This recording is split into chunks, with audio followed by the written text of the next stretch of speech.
Welcome back to our series on Galicia as a window into modern Jewish history and the modern Jewish experience. Today we'll start with the Haskalah, the Jewish Enlightenment. The Haskalah was an intellectual movement which sought to integrate Jews into European society as Jews without denying their collective identity. That is to say, it sought to transform and rejuvenate Judaism and Jewish society and Jewish identity through its embrace of European culture and Enlightenment values. This means religiously a view towards Judaism that saw it in a more rational light and its rationalist traditions, educational reform, embracing secular learning, productivization, the idea that Jews should try to integrate into professions like agriculture and artisan crafts, things outside of commerce, and also cultural integration, the idea that Jews should abandon Yiddish in favor of the dominant language of the host of the local society, whether it be German, Polish, Russian, or what have you. And also political integration. The Haskalah viewed the absolutist regimes really as benefactors of the Jewish people and adored them very, very much.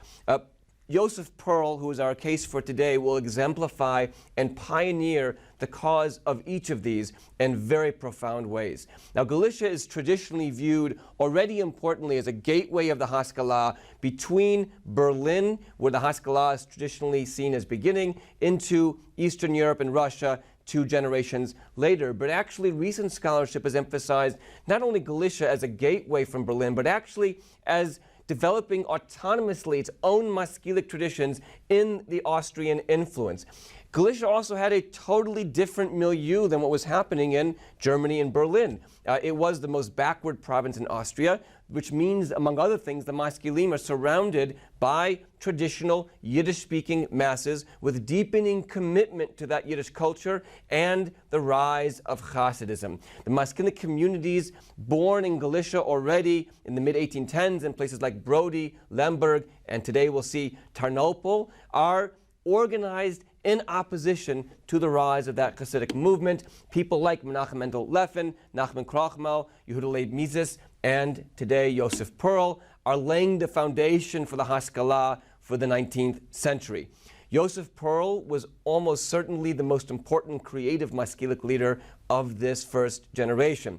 Born in Tarnopol to a wealthy merchant father and given a very solid traditional Jewish education, he's actually briefly attracted to the Hasidic movement, shocking his father, but eventually becomes a partner with his father as a merchant, later a tax farmer, and he's exposed to the Haskalah during his extensive travel due to his due to his work arrangements, and he soon becomes its leading activist in Galicia.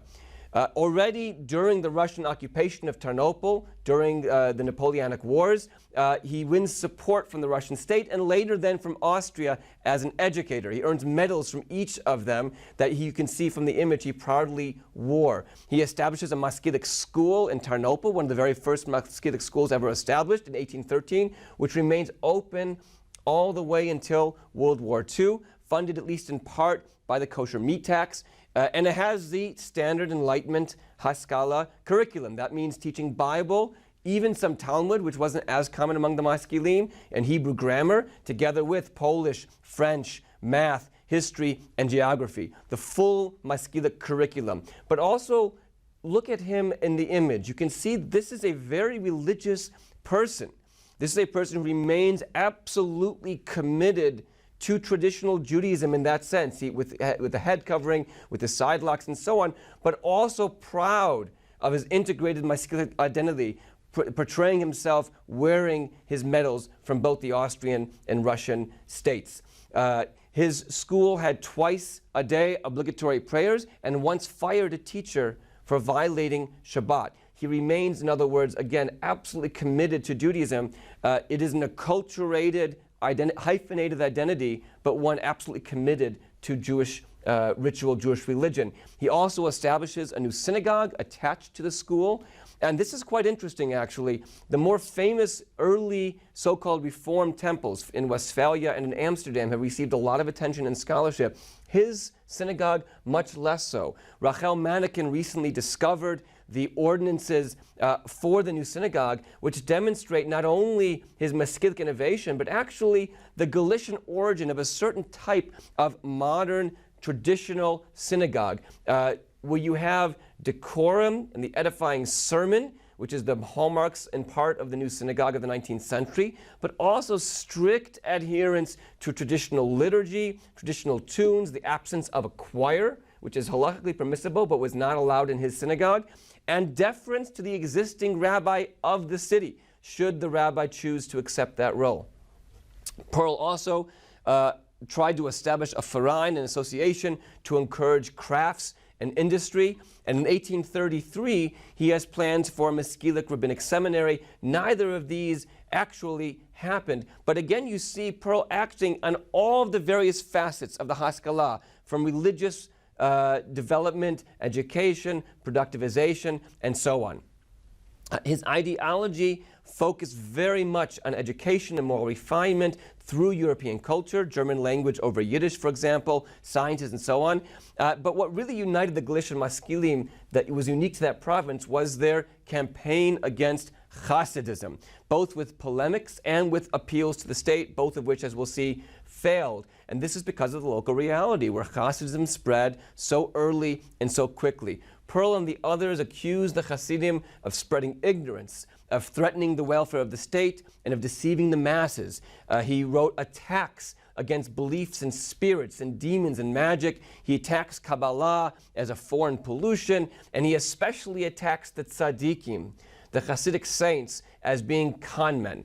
He writes that the sect was growing, quote, from hour to hour, like the disease of cancer, which needed to be extracted from the body.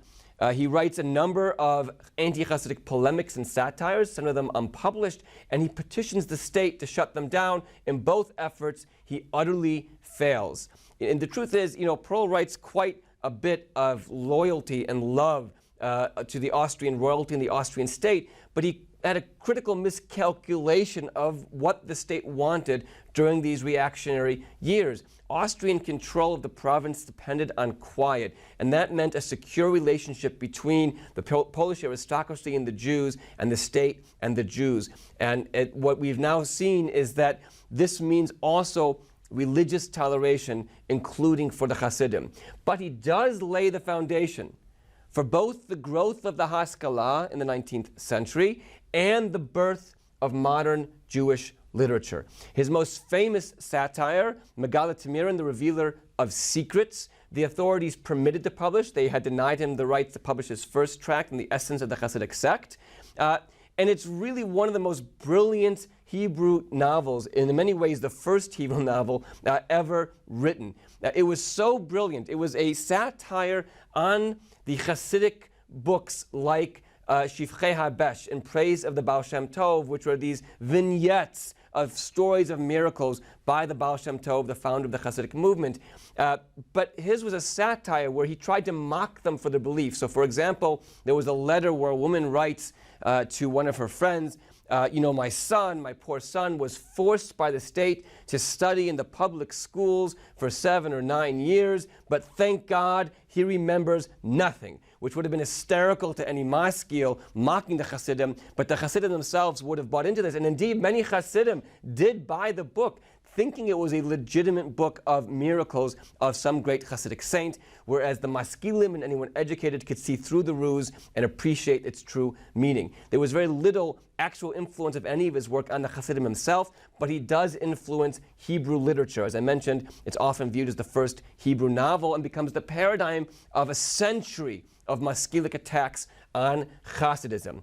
And interestingly, although Perl, like all of the maskilim at that time and throughout many more decades, despised Yiddish as a jargon, as a morally corrupt and corrupting influence on Jewish society, Perl and also Leffin wrote a number of works in Yiddish. He writes a Yiddish translation of Megalit Tamirin, for example. He writes a Yiddish translation of Fielding's Tom Jones.